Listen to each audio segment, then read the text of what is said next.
로 64괴 중에서 하나를 잡은 것이 31번 화천대유입니다. 화천대유는 본괴가 윗괴가 화, 아랫괴가 금입니다. 그러나 아직은 주괴와 객괴가 결정되지 않았습니다. 다시 말해서 주체가 아직은 결정되지 않았습니다. 그래서 주체를 결정하기 위해서 빨간 카드 하나를 잡아서 확인을 해보니까 5번을 잡았습니다. 이 박사 되시는 분은 31번에 화천대유에서 5번을 잡았습니다. 오른쪽에 있는 것은 제일 오른쪽 위쪽 오른쪽에 있는 것은 그냥 가져다 놓은 것이 아무런 의미가 없습니다. 주계의 5번째 효인 5번은 음효입니다만 곧 양효로 변합니다. 효는 제일 밑에 있는 것이 1효, 2효, 3효, 4효, 5효, 6효가 됩니다. 화천대유의 주계, 본계의 제일 왼쪽 카드를 보면 1효가 양효, 2효가 양효, 3효가 또 양효, 4효도 양효, 5효는 음효, 6효는 양효입니다. 그런데 이 화천대유에서 5번 카드를 다시 잡았기 때문에 5번 카드가 양효가 음효로 바뀝니다. 자, 그렇다면 본괴에서 본괴 안에 들어있는 호괴, 변동이 된 동괴 안에서 들어있는 호괴 모두 보도록 하겠습니다. 호괴는 제일 위쪽 좌측에 있는 본괴의 3번, 4번, 5번이 호괴입니다. 호괴의 윗괴입니다. 그리고 2번 효, 3번 효, 4번 효가 호괴의 아랫괴가 됩니다. 호괴란 것은 본괴의 껍데기 말고 속에 들어있는 생각, 속생각일 수도 있고 또 일을 시작했는데 시작하고 난 다음에 변동이 되는 상황일 수도 있습니다.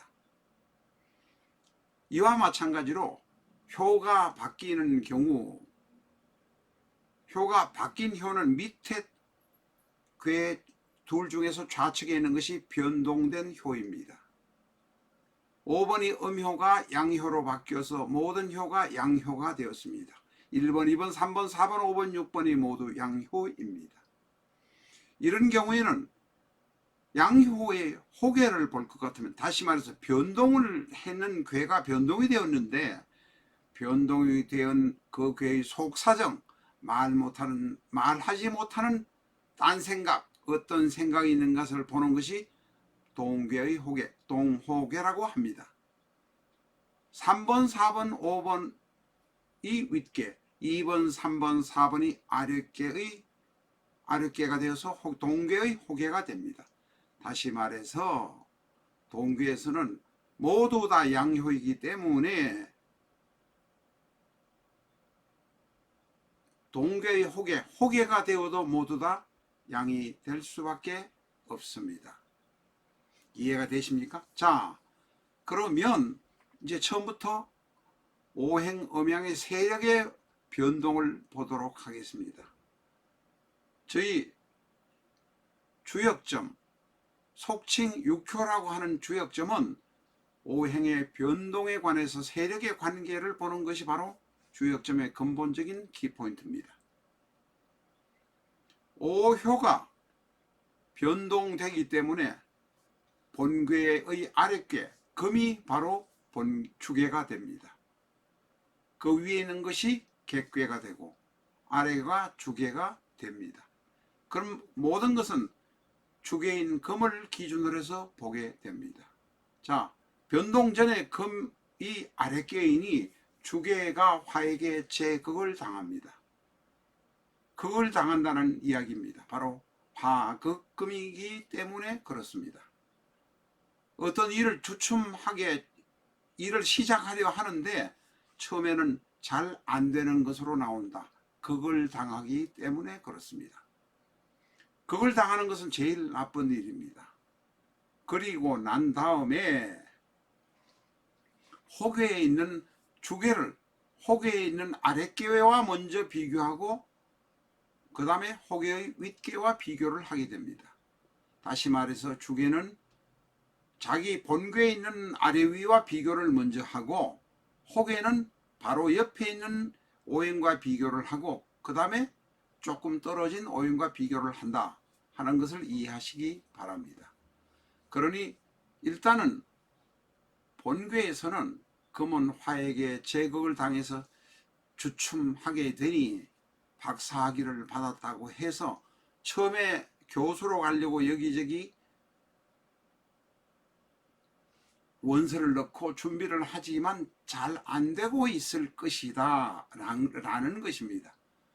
그러나 호계의 본괴 옆에 있는 호계의 금이 비견이기 때문에 잘 될 것이다 염려하지 말라고 위로를 하고 도와줄 것이다.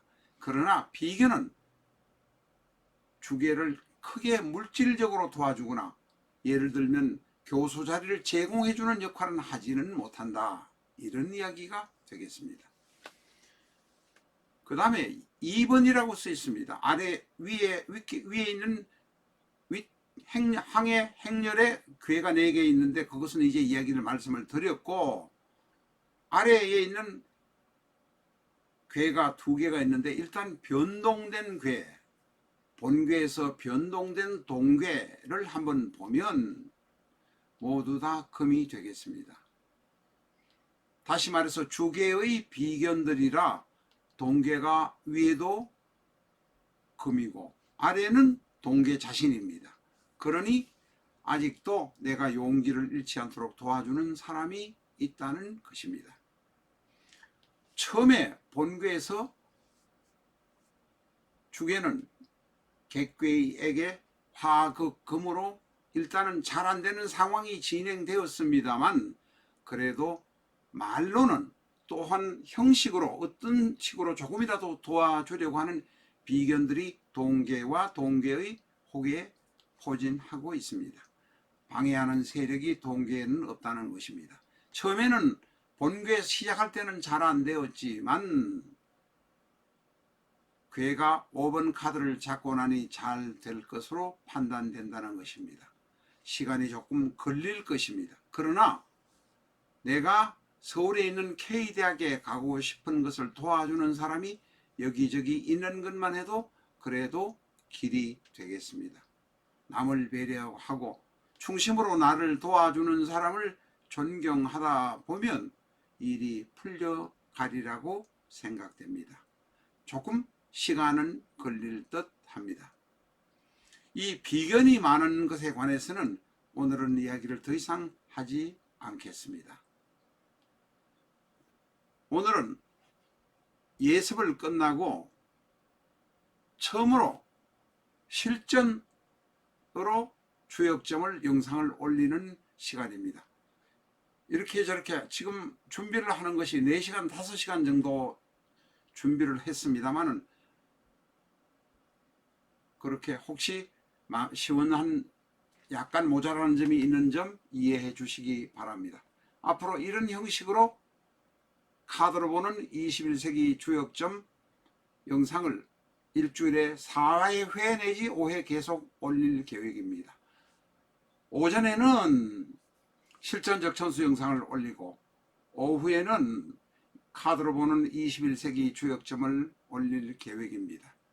저희가 이 주역점을 원전을 공부를 하고 또 다른 분들의 자료를 모아서 분석을 해서 카드로 보면서 쉽게 볼 수 있는 것을 저희가 제시하려고 노력했습니다. 옛날 같으면 되지도 않은 얼토당치도 않는 형제가 7, 8이나 되는 옛날의 육효, 왕조시대의 육효 이런 것을 탈피해서 현대적인 관점에서 우리가 정확하게 육효를 볼 수 있는 것을 추구하도록 하겠습니다. 우리가 명리학에서 운명을 거의 알 수 있습니다. 그러나 순간순간에 내가 예를 들면 열흘 다 지금 현재 8월 10일경인데 일이 잘 안 풀려간다 할 때 어떻게 하겠는가 궁금하고 많이 괴로워해서 여기저기 정보를 찾아보고 인터넷으로 정보를 모아보지만 완벽하지 못합니다. 바로 인간에게는 그런 미지의 세계들이 눈앞에 있기 때문에 그렇습니다.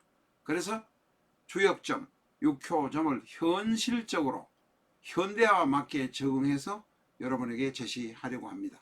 되지도 않은 엉뚱한 소리, 왕조시대의 소리, 현대화와 맞지 않는 이상한 사이비 같은 것은 싹 빼고 주역의 근본 정신에 맞도록 해서 여러분에게 제시하도록 하겠습니다.